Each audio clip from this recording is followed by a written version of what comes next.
Hello everyone. और आज जो हम टॉपिक लेकर के आए हैं आपके लिए, बेसिकली आपने देखा होगा अभी करंट में काफ़ी ज़्यादा न्यूज़ में है, काफ़ी ट्रेंड भी किया है, जहां पे एक विमान जो भारत के दिल्ली से लेकर के वो अमेरिका के सैन फ्रांसिस्को में जाना था, लेकिन टेक्निकल ग्लिच की वजह से उसको रशिया में उतारा गया, दैट टू कि फार ईस्ट में मागादन करके एक है टाउन, तो वहाँ पर उसको लैंड कराया गया। ठीक है, उसमें 232 पैसेंजर्स थे और 16 क्रू मेंबर्स थे, तो उन सभी को वहाँ पर रखा गया और इसी के साथ साथ में वो 39 आवर्स तक वहीं पर थे।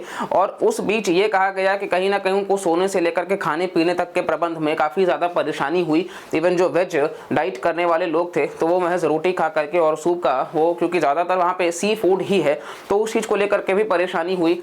ज़मीन पर सोना पड़ा और तरह तरह प्रकार के मतलब उनको जो मतलब कहीं ना कहीं समस्याएं जो रहीं वो मन करके आई हैं। तो इसी चीज़ को लेकर के हम यहाँ पे डिस्कस करेंगे कि ऐसा कुछ अगर होता है, जैसा कि आपको पता होगा तो यूएसए और रशिया का आपस में नहीं बनता है। कोल्ड वॉर तो पहले से था ही, लेकिन अभी भी रशिया क्योंकि यूक्रेन वॉर में संलिप्त है, तो इस वजह से यूएसए जो है वो इस चीज़ को बिल्कुल भी नहीं चाहता है। यूएसए तो चाहता ही है कि रशिया को मतलब कहीं ना कहीं G8 से G7 में कर दिया गया है, तो उसको बाहर कर दिया। G20 से भी बाहर करने की बात चल रही है कि इनकी इकोनॉमी को काफ़ी नीचा कर देते हैं।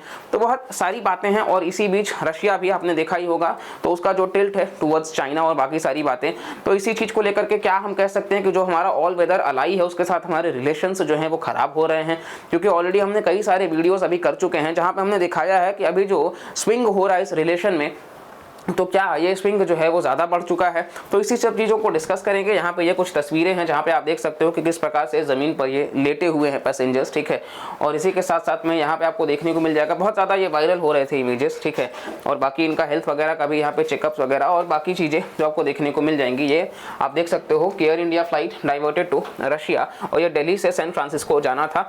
और बेसिकली आपको देखने को मिल जाएगा कि टेक्निकल ग्लिच जो है, इंजन का ग्लिच, और इसी वजह से तो ठीक है लैंड कराया आपने, अच्छी बात है, क्योंकि वो पैसेंजर्स जो हैं कई बार होता है, अमूमन होता है, आए दिन आपको देखने को मिल जाएगा, क्योंकि वो पैसेंजर्स रिस्क पे ना हो तो इसीलिए वो सेफली लैंड हो, बहुत अच्छी बात है। और वैसा चीज़ कहीं ना कहीं एविएशन सेक्टर को आगे ध्यान रखना भी चाहिए कि ऐसे इंसिडेंट्स हो ना, क्योंकि ओडिशा वैसे ही डिजास्टर अभी बनकर निकल चुका है।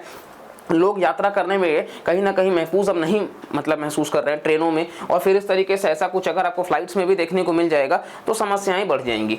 इसी के साथ साथ में आप देखोगे तो कहीं ना कहीं कई सारे न्यूज़ आर्टिकल्स जो हैं, जैसा कि आपको पता होगा एयर इंडिया जो है उसको, क्योंकि वो डिसइन्वेस्टमेंट हुआ और टाटा ग्रुप ने उसको परचेज कर लिया है, तब उसका हैंडलिंग जो है वो टाटा कर रही है, तो इसी वजह से उन्होंने एक अपना फिर फेरी फ्लाइट भी भेजा मुंबई से। ठीक है, और वो बेसिकली जो फंसे हुए पैसेंजर्स थे उनको वो मागादन से, जो कि आज वो ले चुके हैं, और फिर वापस अब वो फ्लाइट सैन फ्रांसिस्को जो है वो निकल पड़ी है। बात ये नहीं है, बात ये है कि अगर ऐसा कुछ भी होता है तो क्या ये सही है, क्योंकि जैसे कि आप देखोगे कहीं ना कहीं किसी भी एक कंट्री का एक नॉटिकल माइल्स तक, टेरिटोरियल वाटर्स में आप देखोगे तो 12 नॉटिकल माइल्स तक उनका एक रीजन होता है। तो क्या हम एयर स्पेस में भी मान सकते हैं कि नहीं अगर रशिया के ऊपर से आप जाओगे तो हम रोक लगा देंगे? देखिए ऐसा होता नहीं है। ठीक है, ऐसा बिल्कुल भी नहीं होता है।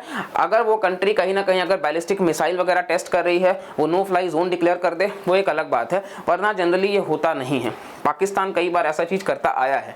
ठीक है, लेकिन जब भी कोई पैसेंजर्स होंगे तो आपको देखने को मिल जाएगा कि बेसिकली उनको उनके रखाव के लिए, उनके ख्याल के लिए ही ICAO है। ठीक है, ये ट्वीट आप देख सकते हो एयर इंडिया का, जहाँ पे ये ऑफिशियली भी डिक्लेयर कर चुके हैं कि किस तरीके से ये निकल पड़े हैं मागादान से, ऑफिशियली ये इस चीज़ को डिक्लेयर भी कर रहे हैं। तो हम ICAO के बारे में बता रहे थे आपसे कि इंटरनेशनल सिविल एविएशन ऑर्गेनाइजेशन। ठीक है, तो ये बेसिकली शिकागो कन्वेंशन के नाम से जाना जाता है। 1944 में लाया गया था मॉन्ट्रियल कनाडा के शहर में, जो बेसिकली ये कहता है टोटल 193 मेंबर्स हैं, भारत उसका एक मेंबर है।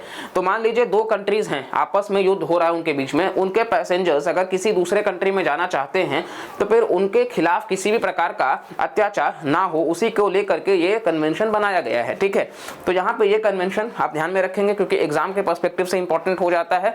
तो ये ICAO कन्वेंशन जो है वो शिकागो कन्वेंशन से जाना जाता है, मॉन्ट्रियल कनाडा में 193 मेंबर स्टेट्स, भारत इसका एक मेंबर है। ठीक है, तो ऐसा कुछ करना जो है वो संभव नहीं है।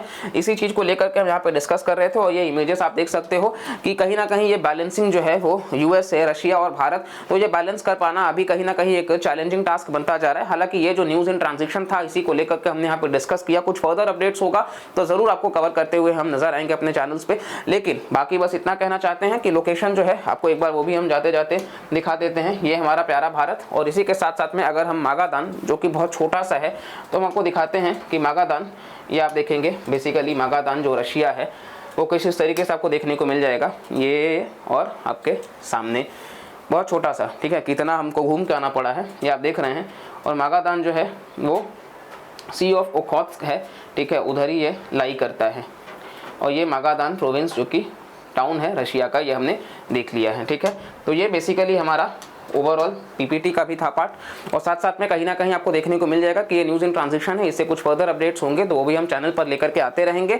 और इसको लेकर के कोई बहुत ज़्यादा चिंता का विषय नहीं है। हाँ, हमारे यात्रियों को परेशानी हुई और इसको लेकर के उन्होंने कहा, लेकिन बाकी कहीं ना कहीं देखिए रिलेशंस का इसमें हम ज़्यादा कुछ नहीं कहेंगे। हाँ, रशिया हमारा बहुत अच्छा दोस्त है और वो रहेगा। अपकमिंग टाइम में जो भी अभी जियो पॉलिटिक्स में चेंज हो रहे हैं फर्दर हम डिस्कस करेंगे अपकमिंग वीडियोज़ में।